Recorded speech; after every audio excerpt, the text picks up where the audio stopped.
Hello, coucou, comment tu vas? Bienvenue dans ce nouvel épisode de mes Europe Diaries. Je sais, c'est un peu fou. Je me suis fait la réflexion il y a pas très longtemps que on en est au 12e épisode déjà, premièrement.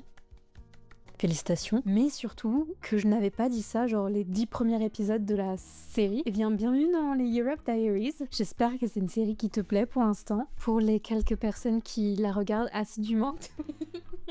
Tous les vendredis, j'espère que ça te plaît. Aujourd'hui, il a l'air de faire beau, donc c'était plutôt cool. Je suis contente parce qu'en fait, aujourd'hui, je sors à Paris. C'est pour ça d'ailleurs que je t'ai pas fait une intro comme d'habitude. Il n'y a pas de journal en fait dans ce Europe Diaries. Mais en fait, aujourd'hui, on va à Bucarest. On va à Paris, mais moi je t'emmène à Bucarest. L'épisode précédent on était à Brasov et on reste en Roumanie. Et Bucarest, je t'en avais déjà un petit peu parlé dans l'épisode précédent, mais c'est une ville que j'ai trop adorée. Et il y a un endroit en particulier que j'ai vraiment beaucoup aimé à Bucarest, et c'est la librairie du Carrousel, si je me trompe pas. Et aujourd'hui, pour faire un peu un petit clin d'œil à cet endroit que j'ai tant aimé à Bucarest, je t'emmène à une librairie à Paris dans le 3e arrondissement qui s'appelle Comme un roman. Mais donc du coup, je vais continuer à te raconter mes petites histoires en voice-over. Mais on se retrouve très vite. Bisous.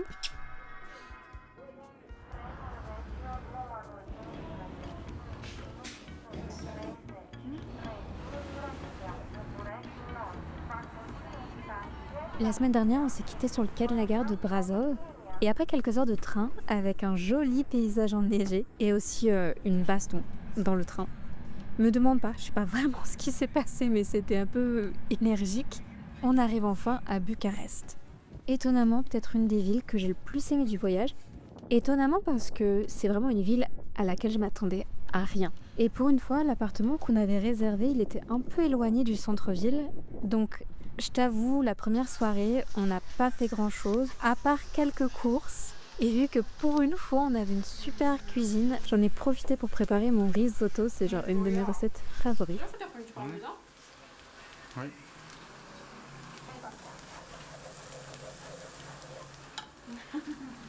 Peut-être dehors aussi si tu veux. Quoi dehors? Mais quoi dehors? Franchement, la vue, je pense qu'elle pourrait être nice avec la vue là. Mais la seule chose qu'on remarque déjà sur la ville, rien que par le trajet en métro qu'on a fait et le quartier dans lequel on vit, c'est vraiment l'architecture communiste, quoi. En fait, je t'en avais déjà parlé quand on était à Bratislava, si tu te souviens bien. Mais là, je trouve que c'est vraiment décuplé par 10. Je trouve que la ville, elle a une énergie extrêmement puissante et ça m'a vraiment beaucoup marqué. On dort très bien dans ce petit appartement et donc on se réveille un peu tard le lendemain. La journée va être un peu courte, mais avant de rejoindre le centre-ville, on va boire un café chez Trofik. Tellement populaire qu'il n'avait plus de place à l'intérieur, donc on a pris notre café en terrasse. Sauf que je crois qu'il neigeait un tout petit peu, enfin c'était pas du tout charmant, on était un peu frigorifiés. Mais bon, les baristas étaient trop adorables, elles étaient super sympas, je pense qu'elles étaient un peu gênées de nous mettre dehors, mais bon. Après notre assouvissement de caféine, on peut enfin partir à la découverte de la ville. On découvre les grandes avenues, les bâtiments imposants, énormément de chats errants, et en réalité pas tant de touristes. Tu veux des chouchous ? On découvre, alors attention à la prononciation, Kártyrészti Carrousel. Donc Kártyrészti, je crois, ça veut dire librairie si je me trompe pas. Donc c'est dont je te parlais dans l'intro, la librairie Carrousel. Et c'est un de mes endroits préférés à Bucarest, si ce n'est mon endroit préféré. Mais c'est pas juste une librairie en vrai. Déjà, premièrement, l'architecture, elle est trop jolie. C'est tellement beau qu'on pourrait se croire dans une galerie d'art ou un truc comme ça. Deuxièmement, il y a 5 étages et ils ont énormément de livres étrangers et une sélection vraiment géniale. Elle était tellement intéressante et je sais pas si tu te souviens de ISBN Plus à Budapest où je t'avais dit qu'il y avait plein de livres que j'aurais trop aimé en prendre quelques-uns pour la semaine vu qu'on restait 10 jours je crois à Budapest, donc je me suis dit j'avais le temps de lire un livre mais il faisait pas d'échange, donc j'avais pris plein de photos de livres à ISBN Plus et là par du principe que j'ai pris 2 fois plus de photos pour ma wishlist du futur. Il y avait tellement de choses qui m'intéressaient, mais en plus de tout ça, ce qui est super cool, c'est qu'ils ont un café au dernier étage et Et dans ce café, tu peux t'installer avec les livres de la librairie et tu peux les lire sans avoir à les acheter. Donc en général, c'était assez rempli. On a toujours réussi à trouver une place et une table et tout, mais c'est vrai que la plupart des tables étaient toutes prises à chaque fois qu'on y allait. Et donc c'est souvent aussi des étudiants qui viennent se poser pour travailler sur leurs projets, etc. Donc ils prennent les livres dont ils ont besoin pour leurs cours et ensuite ils n'ont pas besoin de les acheter. C'est comme une bibliothèque, mais techniquement c'est plus une librairie parce que tu peux acheter les livres. Mais en tout cas, nous on a trop aimé le concept et moi franchement on y est resté plus longtemps que ce qu'on pensait parce que l'endroit était vraiment trop cool. Pour moi c'était un petit paradis, tu vois. En plus, ils avaient même des petits fauteuils, donc nous, on en a bien profité, on s'est bien installé et on a feuilleté plein de livres. Mais bon, qui l'eût cru que la lecture ouvrait l'appétit? Nous, on a déjà super faim. Et pas très loin de la librairie, on repère le Bab et là, on découvre un restaurant absolument génial. Donc le Bab, en fait, c'est un restaurant qui a d'abord ouvert à Londres avant de s'exporter en Roumanie et il s'inspire de la cuisine levantine. D'ailleurs, du coup, le Bab, ça vient du mot kebab. C'est pas du tout une chaîne de kebab, c'est vraiment de la nourriture plutôt diverse, on va dire. Nous, par exemple, on y a goûté un halloumi roasted avec une sauce au miel épicé. On a aussi pris un labneh, on a goûté leur shakshuka et j'en passe parce qu'en fait, on a testé énormément de plats parce qu'on y est retourné plusieurs fois, tellement on avait aimé ça. Après le restaurant, on prend un petit café chez Bob George, un coffee shop qui a plusieurs adresses à Bucarest, et d'ailleurs on en a testé plusieurs, mais quand on est allé à celui-ci, on n'a pas trop aimé en réalité. Le lieu, on le trouvait pas hyper bien agencé, enfin, c'était un grand lieu et on n'a pas trop kiffé. Et aussi le café, on l'a pas trouvé incroyable. Le seul truc qui m'a marqué, c'est leur tasse. Quand tu bois, en fait, à l'intérieur de la tasse, ils ont dessiné leur mascotte qui est un chien. Et c'est trop rigolo parce que du coup, plus tu bois ta tasse et plus le chien apparaît. C'est le genre de petits détails qu'on trouve trop adorable. Et d'ailleurs, à d'autres adresses, on a quand même bien aimé leur café. Mais c'était juste celle-là qu'on n'a pas trop aimé. Et d'ailleurs, quand j'ai vérifié pour l'écriture de ce texte, le café a fermé. Mais par contre, il y a d'autres adresses dans la ville qui sont toujours ouvertes. Et puis, on passe l'après-midi à se balader dans la ville. On se rend à l'église du monastère Stravopoleos. Puis, on continue notre chemin jusqu'en direction de l'Athénée roumain. Et on termine au jardin de Sishmigyo. Mais donc d'ailleurs, ça me fait penser à quelque chose. Mais quand on était à l'église du monastère Stravopoleos, il y avait une jeune femme qui était en train de se faire prendre en photo par son compagnon, probablement pour les réseaux sociaux. Bon, alors, je suis pas 100% certaine que c'était pour les réseaux sociaux, mais ça en avait tout l'air. Mais du coup, ça a égayé une assez longue conversation sur la sincérité et l'authenticité des gens depuis la présence des réseaux sociaux dans nos vies. Parce qu'en fait, personnellement, j'ai vécu ma visite du monastère comme un moment assez spirituel. Le monastère est ancré dans un passé, il est ancré dans l'histoire avec un grand H. C'est un lieu vraiment plein de croyances auxquelles je pense qu'on doit le respect. Alors forcément, quand j'ai vu une personne profiter de ce lieu pour se mettre en scène, je pense que j'ai été vexée intérieurement. Mais du coup, je me suis demandé à quel point les réseaux sociaux, qui en réalité devaient nous ouvrir au monde, aux autres à la base, nous ont finalement renfermés dans notre propre narcissisme. Et donc on en a pas mal parlé avec Hugo, et je t'avoue je sais plus trop quelle en fait la conclusion, mais je voulais te partager ses pensées pour savoir ce que toi tu en pensais peut-être. Pour cette deuxième journée, on prend le super métro de Bucarestois pour se rendre au musée du village roumain, qui est tout au nord de la ville. Ce musée en plein air, il est assez spécial. En fait, c'est un énorme parc rempli de reproductions, d'habitations, de maisons, voire même d'églises des villages roumains au fur et à mesure des siècles et des différentes régions. Outre le fait qu'on a trouvé qu'il manquait un peu d'informations de temps en temps, on a beaucoup apprécié notre visite des lieux. C'est une manière vraiment inhabituelle d'en apprendre plus sur un pays et son histoire. D'ailleurs, je me souviens d'un type d'architecture qui était un peu rigolo. En fait, c'était une maison, probablement à un seul étage. On pouvait juste voir l'extérieur des maisons, pas l'intérieur.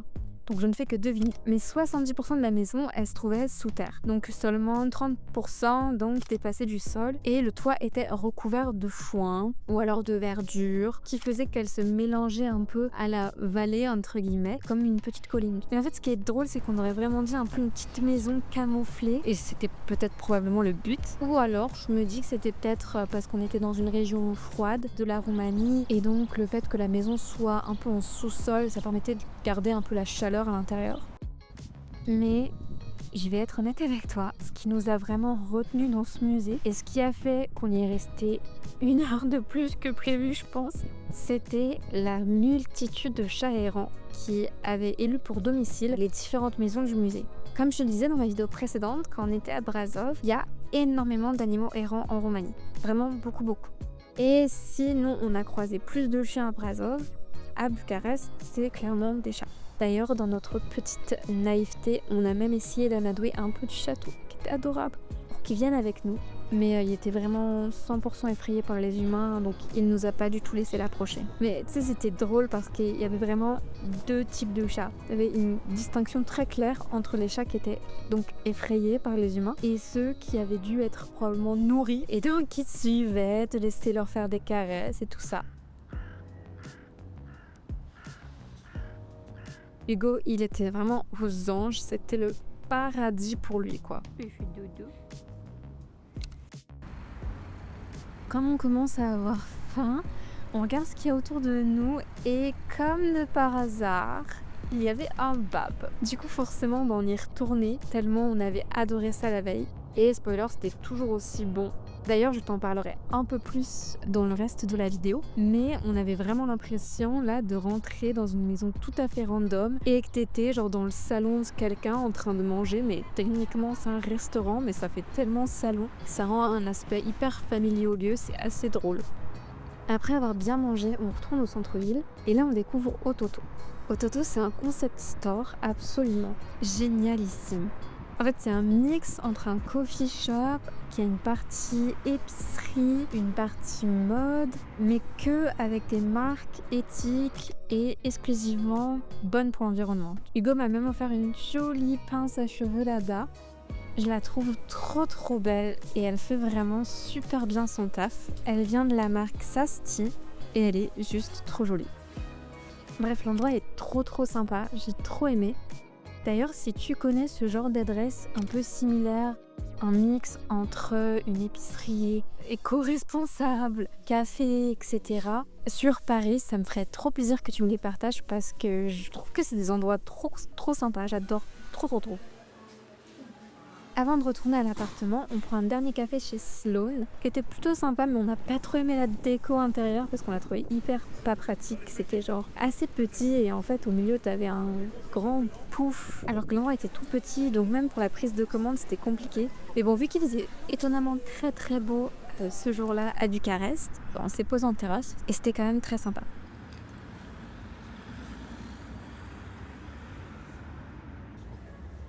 Le lendemain, c'est une journée très chill, on n'a pas prévu grand chose. On prend notre petit déjeuner à Paristro, qui était bondé. En fait, on était le samedi, donc les Bucarestois étaient de sortie pour leur petit brunch du week-end. C'était assez sympa, très bonne ambiance, les serveurs étaient très cool, on a bien mangé. Et étant donné qu'on était juste à côté du parc Carole, on en a profité pour faire le tour.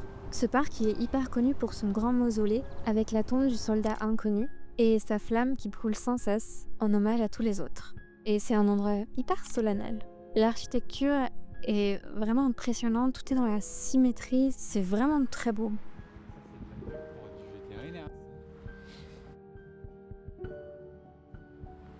Puis on passe le reste de la journée à travailler. J'écris un futur podcast, je fais du montage, enfin bref, j'essaie d'être créative quoi.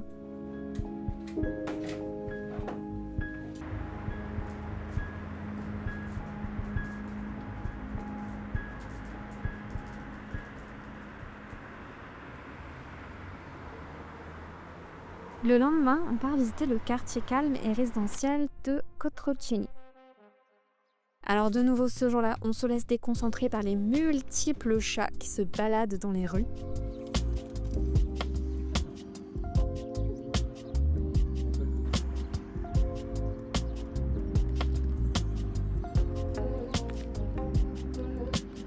On commence notre visite par aller découvrir le jardin botanique de Bucarest, qui était très mignon.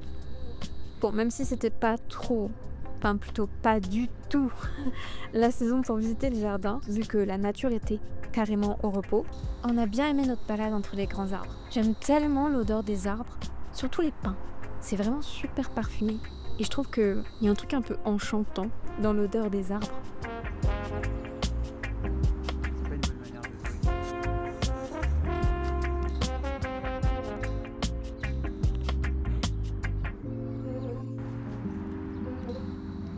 Outre le jardin botanique, il est vrai que le quartier est extrêmement agréable en lui-même.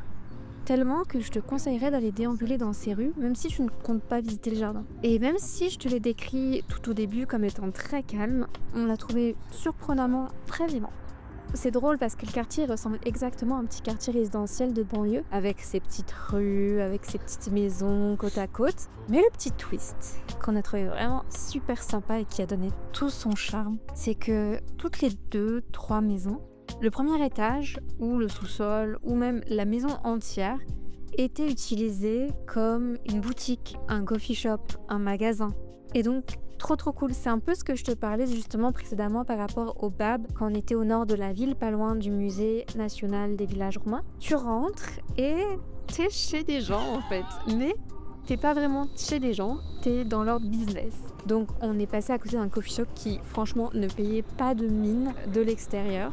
Mais le jardin qui était transformé en terrasse était bondé. Donc on s'est dit que ça devait être très sympa. Donc on a décidé d'aller tester. On a trouvé ça vraiment adorable. Déjà, ce qui nous a vraiment surpris, c'est qu'on s'attendait à ce que ce soit tout petit.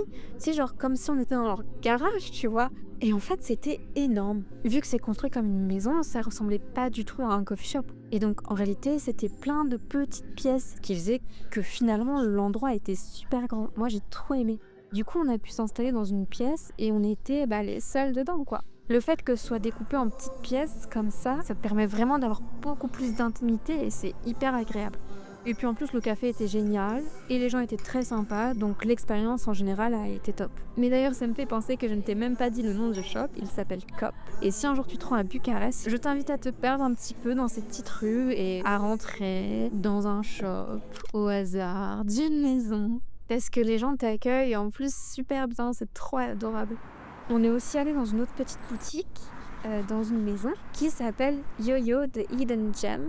Et c'est drôle car le nom veut littéralement dire le joyau caché en français. Et je trouve que pour le coup, c'est on ne peut plus juste. Parce que tu t'attends pas à trouver une petite pâtisserie délicieuse dans une petite rue random d'un quartier résidentiel à Bucarest, tu vois. Mais je pense que ça m'a tellement surprise et que j'ai trouvé ça tellement adorable qu'il faut que je le partage. Je trouve que ça amène un sens de communauté qui est trop cool. En plus de ça, les pâtisseries étaient vraiment très bonnes, on a trop aimé.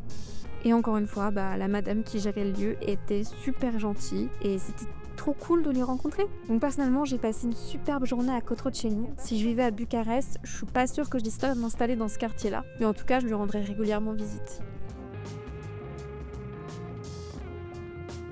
Pour notre 5e jour, on part visiter le musée du communisme de Bucarest. Mi-exposition et mi-appartement aménagé, le musée te raconte l'histoire du communisme en Roumanie. Et c'est vraiment super intéressant. C'est hyper important de connaître l'histoire et de comprendre l'histoire, surtout parce que, comme l'a dit un jour Kurlis Ciofo, l'histoire se répète pour ceux qui n'apprennent pas d'histoire. Et d'ailleurs, on sent que la Roumanie, c'est un peuple qui a été vraiment durement touché par l'oppression et qui en sont encore énormément marqués aujourd'hui. C'est vraiment touchant. Et le musée raconte tellement de choses différentes sur la société roumaine de la fin du siècle dernier. C'est à la fois passionnant mais aussi affligeant. Enfin bref, si tu visites la ville, je pense que c'est un passage vraiment obligé pour mieux comprendre Bucarest et la Roumanie en général. Et donc là, c'est un jour toi tu veux avoir des enfants. On passe les derniers jours en Roumanie très tranquillement. On travaille sur nos projets. On teste d'autres très bonnes adresses, telles que Papilla. On retourne plusieurs fois au Toto et on craque sur des chocolats trop bons.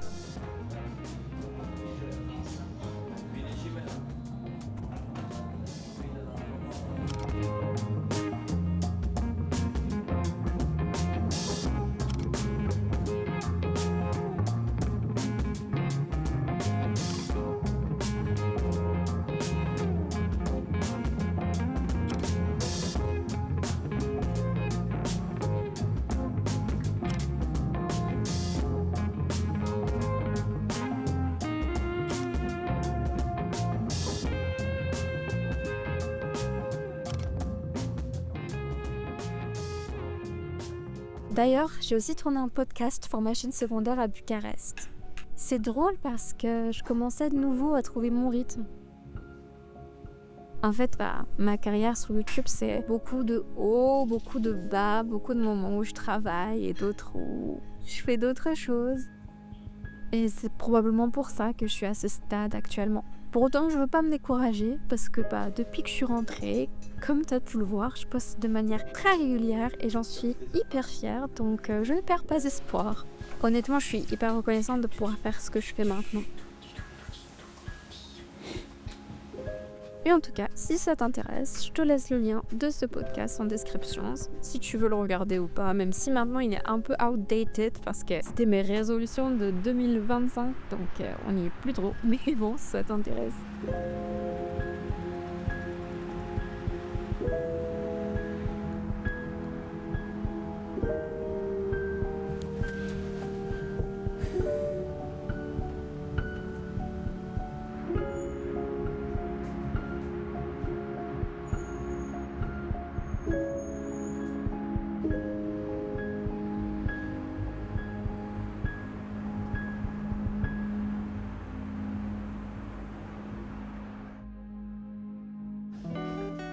Pour notre dernière journée, on réussit enfin à aller tester Panfrucht.